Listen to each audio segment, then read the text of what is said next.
Got all the chicken wings done.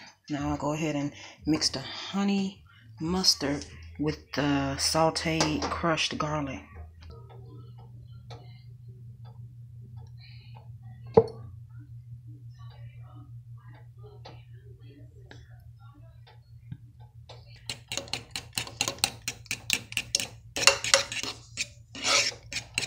Mix that together, then we'll pour the wing over the wings.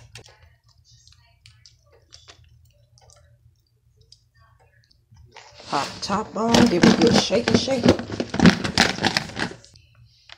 Take the top off, and voila, this is what we have. It's gonna be great.